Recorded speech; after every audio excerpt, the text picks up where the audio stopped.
Hello दोस्तों, are के mix entertainment channel पर आपका स्वागत है। दोस्तों, आज इस वीडियो में मैं आपको हिंदी दिवस के बारे में पूरी जानकारी दूंगा। उसका पूरा इतिहास बताऊंगा। यह कब मनाया जाता है, क्यों मनाया जाता है, कब से इसकी शुरुआत हुई, इसके पीछे मनाए जाने का क्या महत्व है। इससे जुड़ी सारी छोटी बड़ी जानकारी मैं आपको इस वीडियो में देने वाला हूँ। मगर दोस्तों, आगे बढ़ने से पहले यदि आप मेरे चैनल पर नए हैं तो सब्सक्राइब बटन को दबाकर मेरे चैनल को सब्सक्राइब करें और न्यू नोटिफिकेशंस के लिए बेल आइकन पर क्लिक करें ताकि आपको ऐसी ही वीडियोस टाइम टू टाइम और सबसे पहले मिल सके। तो चलिए दोस्तों, स्टार्ट करते हैं। दोस्तों, हिंदी दिवस साल 1953 से पूरे भारत में 14 सितंबर को हर साल मनाया जाता आ रहा है। हिंदी दुनिया में सबसे ज़्यादा बोली जाने वाली तीसरी भाषा है। हिंदी दिवस हर साल 14 सितंबर को मनाया जाता है। हिंदी विश्व की प्राचीन, समृद्ध और सरल भाषा है। हिंदी भारत ही नहीं बल्कि दुनिया के कई देशों में बोली जाती है। हिंदी हमारी राजभाषा है। दुनिया की भाषाओं का इतिहास रखने वाली संस्था एथनोलॉगों के मुताबिक हिंदी दुनिया में सबसे ज़्यादा बोली जाने वाली तीसरी भाषा है। हिंदी हमें दुनिया भर में सम्मान दिलाती है। 14 सितंबर 1949 को संविधान सभा ने एक मत से यह निर्णय लिया कि हिंदी ही भारत की राजभाषा होगी। इस निर्णय के बाद हिंदी को हर क्षेत्र में प्रसारित करने के लिए राष्ट्रभाषा प्रचार समिति वर्धा के अनुरोध पर 1953 से पूरे भारत में 14 सितंबर को हर साल हिंदी दिवस के रूप में मनाया जाने लगा। वैसे तो भारत विभिन्नताओं वाला देश है। यहाँ हर राज्य की अपनी अलग सांस्कृतिक, राजनीतिक और ऐतिहासिक पहचान है। यही नहीं, सभी जगह की बोली भी अलग है। इसके बावजूद हिंदी भारत में सर्वाधिक बोले जाने वाली भाषा है। यही वजह है कि राष्ट्रपिता महात्मा गांधी ने हिंदी को जनमानस की भाषा कहा था। उन्होंने 1918 में आयोजित हिंदी साहित्य सम्मेलन में हिंदी को राष्ट्रभाषा बनाने के लिए कहा था। आज़ादी मिलने के बाद लंबे विचार विमर्श के बाद आखिरकार 14 सितंबर 1949 को संविधान सभा में हिंदी को राजभाषा बनाने का फैसला लिया गया।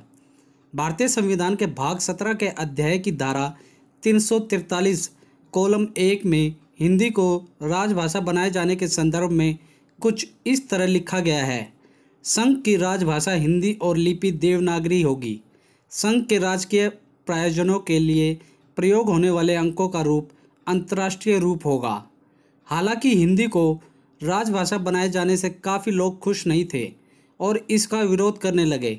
इसी विरोध के चलते बाद में अंग्रेजी को भी राजभाषा का दर्जा दे दिया गया। दोस्तों, भारत सालों तक अंग्रेज़ों का गुलाम रहा। इसी वजह से उस गुलामी का असर लंबे समय तक देखने को मिला। यहाँ तक कि इसका प्रभाव भाषा पे भी पड़ा। वैसे तो हिंदी दुनिया की तीसरी ऐसी भाषा है जिसे सबसे ज़्यादा लोग बोलते हैं, लेकिन इसके बावजूद हिंदी को अपने ही देश में हीन भावना से देखा जाता है। आमतौर पर हिंदी बोलने वाले को पिछड़ा और अंग्रेज़ी में अपनी बात कहने वाले को आधुनिक कहा जाता है।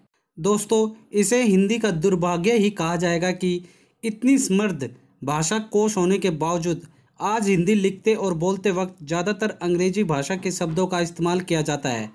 और तो और हिंदी के कई शब्द चलन से हट भी गए हैं। ऐसे में हिंदी दिवस को मनाना जरूरी है ताकि लोगों को ये याद रहे कि हिंदी उनकी राजभाषा है और उसका सम्मान व प्रचार प्रसार करना उनका कर्तव्य है। हिंदी दिवस मनाने के पीछे मंशा यही है कि लोगों को एहसास दिलाया जा सके कि जब तक वे इसका इस्तेमाल नहीं करेंगे तब तक इस भाषा का विकास नहीं होगा। हिंदी दिवस के मौके पर कई कार्यक्रमों का आयोजन होता है। स्कूलों, कॉलेजों और शैक्षणिक संस्थानों में निबंध प्रतियोगिता, वाद विवाद प्रतियोगिता, कविता पाठ, नाटक और प्रदर्शनियों का आयोजन किया जाता है। इसके अलावा सरकारी दफ्तरों में हिंदी पखवाड़े का आयोजन होता है। यानी कि 14 सितंबर से लेकर अगले 15 दिनों तक सरकारी दफ्तरों में विभिन्न प्रतियोगिताएं आयोजित की जाती हैं। यही नहीं, साल भर हिंदी के विकास के लिए अच्छा काम करने वाले सरकारी दफ्तरों को पुरस्कार से भी सम्मानित किया जाता है। दोस्तों, अब मैं आपको हिंदी से जुड़ी 8 दिलचस्प बातें बताने वाला हूँ। पहली, हिंदी विश्व में तीसरी ऐसी भाषा है जिसे सबसे ज़्यादा लोग बोलते हैं। ताज़ा आंकड़ों के मुताबिक वर्तमान में भारत में 43.63% लोग हिंदी भाषा बोलते हैं, जबकि 2001 में यह आंकड़ा 41.3% था। तब 42 करोड़ लोग हिंदी बोलते थे। जनगणना के आंकड़ों के अनुसार 2001 से 2011 के बीच हिंदी बोलने वाले 10 करोड़ लोग बढ़ गए हैं। साफ है कि हिंदी देश की सबसे तेज़ी से बढ़ती भाषा है। दूसरा पॉइंट है, इसे आप हिंदी की ताकत ही कहेंगे कि अब लगभग सभी विदेशी कंपनियां हिंदी को बढ़ावा दे रही हैं।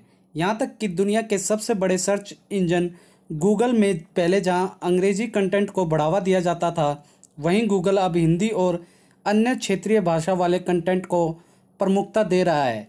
हाल ही में e commerce site Amazon India ने अपना हिंदी ऐप लॉन्च किया है। OLX, क्विकर जैसे प्लेटफॉर्म पहले ही हिंदी में उपलब्ध हैं। स्नैपडील भी हिंदी में है। तीसरा पॉइंट है, इंटरनेट के प्रसार से किसी को अगर सबसे ज़्यादा फ़ायदा हुआ है तो वह है हिंदी। 2016 में डिजिटल माध्यम में हिंदी समाचार पढ़ने वालों की संख्या 5.5 करोड़ थी, जो 2021 में बढ़कर 14.4 करोड़ होने का अनुमान है। चौथा पॉइंट, 2021 में हिंदी में इंटरनेट उपयोग करने वाले अंग्रेजी में इंटरनेट इस्तेमाल करने वालों से अधिक हो जाएंगे। 20.1 करोड़ लोग हिंदी का उपयोग करने लगेंगे। गूगल के अनुसार हिंदी में कंटेंट पढ़ने वाले हर साल 94% बढ़ रहे हैं, जबकि अंग्रेजी में यह दर सालाना 17% है। पांचवा पॉइंट, अभी विश्व के सैकड़ों विश्वविद्यालयों में हिंदी पढ़ाई जाती है और पूरी दुनिया में करोड़ों लोग हिंदी बोलते हैं। यही नहीं, हिंदी पूरी दुनिया भर में सबसे ज़्यादा बोली जाने वाली 5 भाषाओं में एक है। दोस्तों, छठा पॉइंट है, दक्षिण प्रशांत महासागर के मेलानेशिया में फिजी नाम का एक द्वीप है। फिजी में हिंदी को आधिकारिक भाषा का दर्जा दिया गया है। इसे फिजियन हिंदी या फिजियन हिंदुस्तानी भी कहते हैं। यह अवधी, भोजपुरी और अन्य बोलियों का मिला जुला रूप है। सातवां पॉइंट है, Pakistan, Nepal, Bangladesh, America, Britain, Germany, New Zealand, संयुक्त अरब अमीरात, Uganda, Guyana, Suriname, Trinidad, Mauritius और साउथ अफ्रीका समेत कई देशों में हिंदी बोली जाती है। आठवां पॉइंट है, साल 2017 में ऑक्सफोर्ड डिक्शनरी में ऑक्सफोर्ड डिक्शनरी में पहली बार अच्छा, बड़ा दिन, बच्चा और सूर्य नमस्कार जैसे हिंदी शब्दों को शामिल किया गया। तो दोस्तों, उम्मीद करता हूँ मैंने आपको इस वीडियो में हिंदी दिवस से रिलेटेड सारी जानकारी अच्छे से दे दी होगी। दोस्तों, अगर आप लोगों को वीडियो तो इसे लाइक करें, शेयर करें, अपने सारे फ्रेंड्स, रिलेटिव हर जगह इसे शेयर करें ताकि उनको भी हिंदी दिवस के बारे में सारी जानकारी अच्छे से मिल सके। और कमेंट बॉक्स में हमें ये लिख कर बताएं कि हम अपनी भाषा हिंदी को बढ़ावा देने के लिए क्या क्या कदम और उठा सकते हैं, हम अपनी डेली की दिनचर्या में क्या क्या शामिल कर सकते हैं जिससे हिंदी भाषा का प्रसार हो सके और उसको और महत्वपूर्ण बनाया जा सके। दोस्तों, अपनी राय कमेंट बॉक्स में लिखना ना भूलें। और इसी के साथ यदि आप मेरे चैनल पर नए हैं तो सब्सक्राइब बटन को दबाकर मेरे चैनल को सब्सक्राइब करें और न्यू नोटिफिकेशंस के लिए बेल आइकन पर क्लिक करें ताकि आपको ऐसी ही वीडियोस टाइम टू टाइम और सबसे पहले मिल सके। धन्यवाद दोस्तों, जय हिंद।